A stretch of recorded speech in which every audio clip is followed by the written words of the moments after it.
We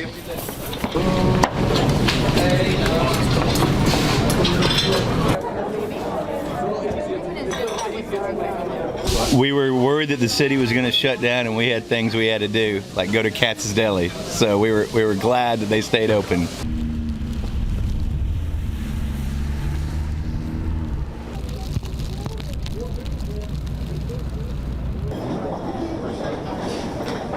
Well, being from Seattle, I'm used to weather, and we go out in it all the time, and they said 12 inches and we got 3 inches, so to me this was a bargain, and I wanted to get a great meal that I'm going to get here.